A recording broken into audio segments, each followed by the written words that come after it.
अस्सलाम वालेकुम जी। सबसे पहले मैं आप लोगों का बहुत ज़्यादा शुक्रिया अदा करना चाहती हूँ, जिस तरह कमेंट्स में आप मेरी हौसला अफजाई करते हैं और मेरी रेसिपीज़ को पसंद करते हैं।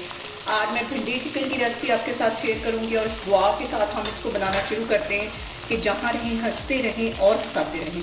तो चलिए जिसे मिलकर बनाते हैं। यहाँ पे देखें जी, भिंडियाँ चिकन बनाने के लिए मैंने आधा किलो की जितनी भिंडियाँ ले ली और इसका ऊपर वाला सिरा और नीचे वाला सिरा दोनों काट लिए। एक भिंडी के मैंने 2 हिस्से कर लिए, इसे अच्छी तरह धो के सुखा लिया है। अब हम इसे बनाते हैं। और अब यहाँ पे मैंने ले ली एक कढ़ाई और कढ़ाई के अंदर आधा कप के जितना मैं कुकिंग ऑयल डाल दूँगी। भिंडियों में ज़्यादा ऑयल नहीं अच्छा लगता, हल्का सा ये गर्म होता है तो फिर इसके अंदर हम भिंडियाँ फ्राई करते हैं। और यहाँ पे देखें जी, भिंडियों को फ्राई करते वक्त हमने इसमें बार बार चम्मच नहीं हिलाना, वरना ये जो भिंडियाँ हैं हमारी लेस छोड़ देती हैं। बस हल्का सा इसको मैं ऐसे ऑयल के साथ मिक्स कर दूँगी। एक साइड इसकी फ्राई होने का वेट करती हूँ, फिर इस पर मैं 2 से 3 मिनट के बाद हिलाऊँगी। और यहाँ पे देखें जी, भिंडियों को फ्राई करते तकरीबन 3 से 4 मिनट हो गए, इनका कलर चेंज हो गया। अब भिंडियों के अंदर मैं चम्मच नहीं हिलाऊंगी, ऐसे कढ़ाई के अंदर ऐसे घुमाऊंगी तो सारी जो भिंडियाँ इक्वल कलर इनके ऊपर आ जाएगा। 2 से 3 मिनट के लिए मैं मज़ीद इसको इसी तरह फ्राई करती हूँ, फिर इसको मैं निकाल देती हूँ प्लेट में, फिर मैं आपको दिखाती हूँ। भिंडी हमारी फ्राई हो गई है, इसको मैं निकालती हूँ।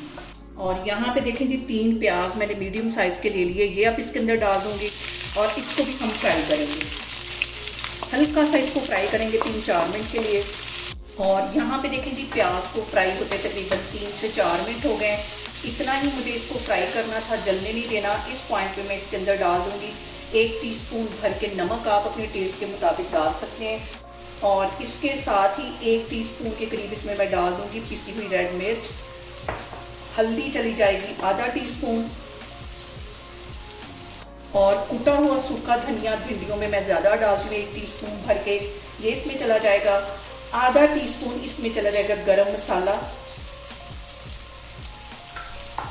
और इसके साथ ही 1 टीस्पून इसमें मैं डाल दूँगी चिकन का पाउडर। ये सारे मसाले डालने के बाद इसको हम कर लेंगे अच्छी तरह मिक्स। और फ्लेम यहाँ पे मैंने लो की हुई है, हाई फ्लेम पे नहीं पकाएंगे वरना ये हमारे जो सारे मसाले हैं ये जल जाएंगे।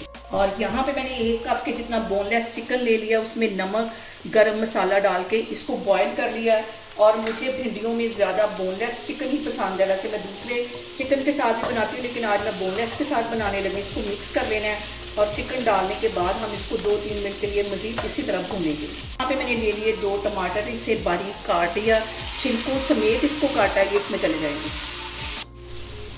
और यहाँ पे देखें जी, टमाटर डालने के बाद सारे मसालों को भूनते हुए मुझे तकरीबन 3 से 4 मिनट हो गए।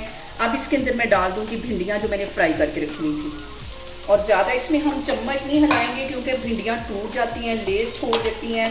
और अब इस पॉइंट पे मैं डाल दूँगी आधा टीस्पून के करीब पिसी हुई काली मिर्च। ये डालने के बाद इसको हल्का सा बस हम ऐसे हिलाएंगे। और यहाँ पे एक बहुत अहम टिप है कि भिंडियाँ डालने के बाद इस पॉइंट पे हम इसको कवर नहीं करेंगे, वरना जो स्टीम के साथ हमारी भिंडियाँ वो लेस छोड़ देगी। अब इसको खुले बर्तन के साथ इसी तरह मैं पकाऊंगी तकरीबन 3 से 4 मिनट के लिए। सारी चीज़ें वैसे ही पहले कुक हैं, तो फिर इसको मैं डिश आउट करती हूँ, फिर मैं आपको दिखाती हूँ। और यहाँ पे देखें जी, भिंडी चिकन बन के तैयार हो गया। आप लोग इसे मेरे तरीके से बनाएं और मुझे कमेंट्स में बताएं कि आपको मेरी रेसिपीज़ कैसी लगती हैं। और मेरी वीडियोस को ज़्यादा से ज़्यादा शेयर करें और मुझे सब्सक्राइब करें और अपना बहुत सारा ख्याल रखें। इंशाल्लाह ताला मैं एक और वीडियो में आपके सामने आऊँगी। अल्लाह हाफिज़।